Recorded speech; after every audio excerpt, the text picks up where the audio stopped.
जय श्री राम मित्रों, आज हम चर्चा करते हैं एक अगले जोन की जो कि बहुत ही इम्पोर्टेंट है। वो है साउथ वेस्ट जोन, यानी कि दक्षिण पश्चिम जोन। अब ये साउथ वेस्ट जोन ब्लेसिंग्स का भी जोन है। किसकी ब्लेसिंग्स? पितरों की ब्लेसिंग्स का जोन है। और साथ ही हमारे रिलेशनशिप्स और हमारे स्किल्स का जोन भी यही है। अब हमारे रिलेशनशिप, स्किल्स और पितरों का स्थान यही है। यदि आपको अपने जीवन में ऐसा लगने लगा है कि थक गए हैं, निराश हो गए हैं, तो आप अपने पितरों को याद कीजिए, अपने पितरों के स्थान पर जाएं, वहाँ माथा टेकें, तो आपको ये मालूम पड़ जाएगा कि अब आपको नेक्स्ट क्या करना चाहिए। आपको एक सही डायरेक्शन मिलने लगेगी पितरों के आशीर्वाद से।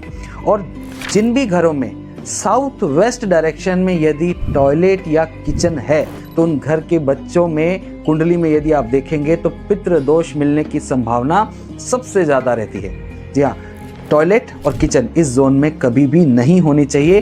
साउथ वेस्ट डायरेक्शन में मंदिर भी कभी नहीं बनाना चाहिए। यहाँ पितरों की फोटो आपको गोल्डन कलर के फ्रेम में लगानी चाहिए और साथ में माला भी हमेशा लगानी ही चाहिए।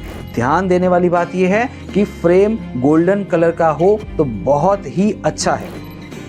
अब ये जो जोन है वो हमारे रिलेशनशिप का है, मतलब अर्थ एलिमेंट को बताता है। अब अर्थ एलिमेंट को यदि ये बता रहा है तो ये हमारे बिजनेस में भी लागू होता है। यदि बिजनेस में क्लाइंट रिपीट हो रहा है तो इसका मतलब है साउथ वेस्ट जोन हमारा वहाँ बैलेंस है। और यदि क्लाइंट से बार बार झगड़ा हो रहा है तो इसका मतलब साउथ वेस्ट जोन हमारा इम्बैलेंस है। साउथ वेस्ट जोन यानी अर्थ एलिमेंट व्यक्ति धरातल पर है या नहीं उसके बारे में बताता है। रिलेशनशिप इश्यूज अगर हैं तो साउथ वेस्ट जोन डिस्टर्ब है।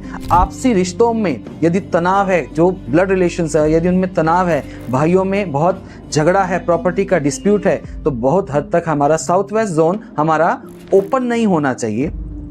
सबसे ज़्यादा हैवी यही जोन होना चाहिए। यदि इस साउथ वेस्ट जोन में प्रॉब्लम है तो व्यक्ति के मन में एक अनचाहा डर बना रहता है। इसलिए इस जोन को बैलेंस करना बहुत इंपॉर्टेंट है।